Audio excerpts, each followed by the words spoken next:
ఇవాళ వికలాంగుల మహిళల మీద అత్యాచారాలు జరిగేటటువంటి పరిస్థితి ఉండదు. ఇవాళ ముఖ్యమంత్రి గారు ఆలోచన చేయాలి. తెలంగాణ రాష్ట్రానికి రేవంత్ రెడ్డి గారు ముఖ్యమంత్రిగా వచ్చిన తర్వాత ఈ రాష్ట్రంలో అనేక మంది వికలాంగుల మహిళల మీద అత్యాచారాలు జరిగినాయి. మరి ప్రభుత్వం శాంతి భద్రతలను ఈ రాష్ట్రంలో పరిరక్షిస్తుందా లేదనేది ముఖ్యమంత్రి గారు ఆలోచన చేసుకోవాలి. రాష్ట్రంలో ఉన్నటువంటి పోలీస్ యంత్రాంగం ఇవాళ హోంశాఖ ఎవరి దగ్గర ఉందంటే ముఖ్యమంత్రి గారి దగ్గరనే ఉన్నది. మరి ఆ హోంశాఖ కూడా మీ దగ్గరనే పెట్టుకొని ఈ రాష్ట్రంలో శాంతి భద్రతలను పరిరక్షించవలసినటువంటి బాధ్యత మీ దగ్గర పెట్టుకొని వికలాంగుల మహిళల మీద దాడులు జరుగుతున్నా కానీ ప్రభుత్వం అంటి ముట్టనట్లుగా వ్యవహరించడం అనేది దురదృష్టకరం.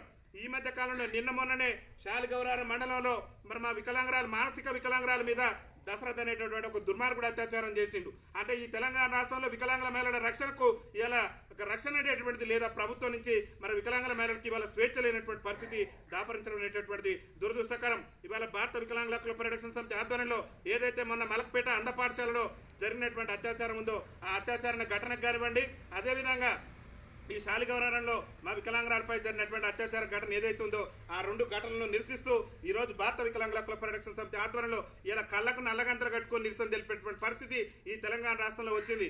ముఖ్యమంత్రి రేవంత్ రెడ్డి గారిని ఒకటే మేము కోరుతున్నాం, దయచేసి అయ్యా ముఖ్యమంత్రి గారు తెలంగాణ రాష్ట్ర అసెంబ్లీ సమావేశాలు నడుస్తున్నాయి, మీరు బడ్జెట్ సమావేశాలను పెట్టారు, బడ్జెట్లో మాకు కనీసం ఒక పైసా ఇవ్వలేదు, ఇవ్వకున్నా బాధపడట్లేదు, కనీసం మా సంక్షేమం పట్ల మీరు దృష్టి పెట్టకున్నా మాకు రక్షణ కల్పించే విషయంలో మీ యంత్రాంగం మీ ప్రభుత్వం దృష్టి సారించాలని చెప్పేసి కూడా భారత వికలాంగుల హక్కుల పరిరక్షణ సమితి తెలంగాణ రాష్ట్ర కమిటీ పక్షాన్ని మేము విజ్ఞప్తి చేస్తున్నాం. ఇవాళ తెలంగాణ రాష్ట్రంలో వికలాంగుల మహిళలకు రక్షణ లేదు అంటానికి నిదర్శనం ఈ రెండు అత్యాచారాల ఘటనలే. కాబట్టి మేము ముఖ్యమంత్రి గారిని ఒకటే అడుగుతున్నాం, బేసరత్గా వికలాంగుల సమాజానికి ప్రభుత్వ పక్షాన్ని మీరు క్షమాపణ చెప్పాలి. ఎందుకు క్షమాపణ చెప్పాలని అడుగుతున్నాం అంటే ఘటన జరిగి 15 రోజులైనా కానీ అక్కడ పోలీస్ యంత్రం కానీ సంబంధిత అధికారులు కానీ విషయాన్ని బయటకు రాని కూడా పొక్కకుండా మరి వారు కుట్ర పన్ని మా వికలాంగురాలకు అన్యాయం చేసేటటువంటి ప్రయత్నం చేశారు. సరే ఘటన బయటకు వచ్చిన తర్వాత ప్రభుత్వం తీసుకున్న చర్యలు ఏమైనా ఉన్నాయంటే శూన్యం. వికలాంగుల మహిళల మీద అత్యాచారం జరిగితే వరంగల్లో ఆనాడు మీ జానారెడ్డి గారు మీ కాంగ్రెస్ ప్రభుత్వ హయాంలోనే ఆనాడు వరంగల్లో ప్రణీత స్వప్నిక మీద యాసిడ్ దాడి జరిగితే ఎన్కౌంటర్కి పిలుపునిచ్చారు. ఎవరైతే మన ప్రియాంక అని చెప్పేసి ఒక వెటర్నరీ డాక్టర్ విషయంలో కూడా అత్యాచారం జరిగితే ఎన్కౌంటర్ పిలుపునిచ్చారు. కానీ మా వికలాంగుల జాతి బిడ్డలు ఏం చేశారా? మా వికలాంగుల బాలిక అనేటువంటి ఒక 8 ఏళ్ల బాలిక మీద అత్యాచారం జరిగితే మరి మీ ప్రభుత్వం ఎందుకు వాళ్ళని ఎన్కౌంటర్ చేయదని చెప్పేసి భారత వికలాంగుల హక్కుల పరిరక్షణ సమితి రాష్ట్ర కమిటీ పక్షాన్ని మేము అడుగుతున్నాం. అంటే కాంగ్రెస్ పార్టీ హయాంలోనే కాంగ్రెస్ ప్రభుత్వంలోనే వికలాంగుల మహిళలకు ఒక రక్షణ ఉంటుంది, అంధ వికలాంగులు అయి ఉండి వికలాంగుల సమాజం అట్టడుగున్న వికలాంగుల మహిళలకు ఒక రకమైనటువంటి చట్టం ఉంటుంది అని చెప్పేసి మీ ప్రభుత్వాన్ని ప్రశ్నిస్తున్నాం. ముఖ్యమంత్రి గారు చిత్తశుద్ధి ఉంటే తక్షణమే ఎవరైతే అంధ బాలిక మీద అత్యాచారం చేశారో మలక్పేట ఘటన మీద ముఖ్యమంత్రి గారు స్పందించాలి. ముఖ్యమంత్రి గారు నేరుగా ఆ కుటుంబాన్ని ఆ బాధితులను పరామర్శించి ప్రభుత్వం నుంచి ఆ కుటుంబానికి కూడా మరి ఆర్థిక సహకారం అందించాలి, ప్రభుత్వం నుంచి ఆ కుటుంబానికి చేయూతనివ్వాలని చెప్పేసి కూడా భారత వికలాంగుల హక్కుల పరిరక్షణ సమితి రాష్ట్ర కమిటీ పక్షాన్ని మేము విజ్ఞప్తి చేస్తున్నాం. దాంతోపాటు శాలిగౌరారంలో ఎవరైతే దశరథ్ ఉన్నాడో మానసిక వికలాంగురాలు అంటే ఏంది, ఆ భగవంతుడు పెట్టినటువంటి ఆ యొక్క శాపమో పాపమో మరి తెలియనటువంటి అసలు సమాజం గురించి అవగాహన లేనటువంటి మా మానసిక వికలాంగుల రాజుల సోదరుల మీద ఇలా మరి అత్యాచారాల ఘటనలు జరుగుతుంటే ప్రభుత్వం అంటి ముట్టనట్లు వ్యవహరించడం అనేది దురదృష్టకరం. ఈ ఘటన మీద కూడా ముఖ్యమంత్రి గారు విచారణ జరపాలి. నల్లగొండ జిల్లాలో ఉన్నటువంటి మంత్రులు ఉత్తమ్ కుమార్ రెడ్డి గారు కానివ్వండి, కోమటి వెంకటరెడ్డి గారు కానివ్వండి ఆ బాధిత కుటుంబాలను ఆదుకునేటువంటి ప్రయత్నం చేయాలి.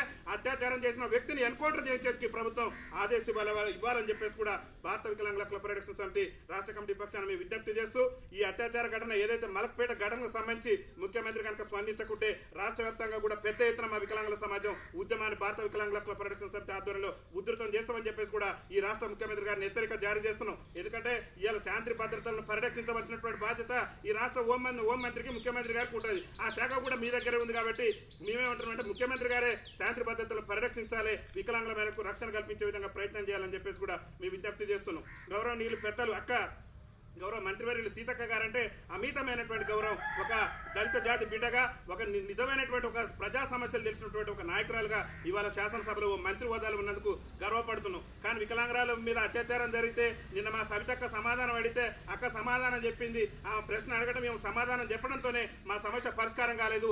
సమస్యకు శాశ్వత పరిష్కారం చూపే విధంగా సవితక్కైనా సీతక్కైనా మా వికలాంగుల జాతి బిడ్డకు జరిగినటువంటి అన్యాయాన్ని ఖండించాలి. ఆ ఘటనకు సంబంధించినటువంటి బాధ్యుల మీద ఎన్కౌంటర్ చేసే విధంగా చర్యలు తీసుకోవాలి. కానీ ఏదో అసెంబ్లీలో మైకులు పట్టుకొని మాట్లాడగానే మా బతుకులు మారవు, మా చట్టసభలలో మా సమస్యల పరిష్కారం కావట్లేదు. కాబట్టి మేమేం అడుగుతున్నామంటే సకలాంగుల పాలనలో సంక్షేమం కుట్టుబడింది. వికలాంగుల సమాజం కోరేది ఏంటంటే చట్టసభలలో మాకు కూడా రాజ్యాధికారం దక్కాలి, చట్టసభలలో మా వాటా ఉన్నప్పుడే మా సమస్యల మీద మేము మాట్లాడే అవకాశం ఉంటుంది. కాబట్టి చట్టసభలలో వికలాంగుల సమాజానికి కూడా రాజకీయ రిజర్వేషన్ కల్పించాలని చెప్పేసి ఈ నిరసన కార్యక్రమంలో మేము గౌరవ ముఖ్యమంత్రి గారికి విజ్ఞప్తి చేస్తున్నాం. ఏదైనప్పటికీ కూడా మల్కపేట ఘటన అనేటటువంటిది ఈ రాష్ట్ర ముఖ్యమంత్రి గారికి చలనం కలగాలి. ఇప్పటికైనా వికలాంగుల మహిళల మీద ఎక్కడ అత్యాచారం జరిగినా ప్రభుత్వమే బాధ్యత వహించాల్సి ఉంటుంది. పెద్ద ఎత్తున ఆందోళన కార్యక్రమాలు సిద్ధమవుతాం. ప్రభుత్వం అనేటటువంటిది వికలాంగుల మహిళల రక్షణ కోసం ఒక ప్రత్యేక చట్టం తెచ్చే విధంగా కార్యాచరణ కూడా తీసుకోవాలని చెప్పేసి కూడా గౌరవ ముఖ్యమంత్రి రేవంత్ రెడ్డి గారికి గౌరవ ప్రభుత్వానికి మేము విజ్ఞప్తి చేస్తున్నాం. వికలాంగుల మహిళల మీద అత్యాచారాలు పెరిగిపోతున్నాయి. కాబట్టి 2016లో కేంద్ర ప్రభుత్వం చేసిన ఆ చట్టం వికలాంగుల రక్షణ కోసం చేసినటువంటి ఆ రక్షణ కవచాన్ని ఈ రాష్ట్రంలో అన్ని పోలీస్ స్టేషన్లు కూడా సమర్థవంతంగా అమలు చేయాలని చెప్పేసి కూడా భారత వికలాంగుల హక్కుల పరిరక్షణ సమితి రాష్ట్ర కమిటీ పక్షాన మేము విజ్ఞప్తి చేస్తూ మా మలకపేట అంధ వికలాంగురాలు 8 ఏళ్ల బాలికకు న్యాయం జరిగేంత వరకు, శాలిగౌరారంలో మా వికలాంగురాలకి న్యాయం జరిగేంత వరకు కూడా వాళ్ళ కుటుంబాలకు భారత వికలాంగుల హక్కుల పరిరక్షణ సమితి అండగుంటుంది. ఒకవేళ వాళ్ళకి కనుక ప్రభుత్వం పరంగా న్యాయం కనుక జరుపుకుంటే పెద్ద ఎత్తున ఆందోళన కార్యక్రమాలు ఉధృతం చేస్తామని చెప్పేసి కూడా ఈ సందర్భంగా తెలియజేస్తూ వికలాంగుల ఐక్యత, వికలాంగురాలపై అత్యాచారం చేసిన వ్యక్తులు వెంటనే, వికలాంగురాలపై అత్యాచారం చేసిన వ్యక్తులు వెంటనే, వికలాంగురాలపై అత్యాచారం చేసిన వ్యక్తులు వెంటనే దేవాలయ వికలాంగుల మహిళల రక్షణకు ప్రత్యేక చట్టం, దేవాలయ వికలాంగుల మహిళలకు ప్రత్యేక చట్టం, దేవాలయ వికలాంగుల మహిళల రక్షణకు ప్రత్యేక చట్టం.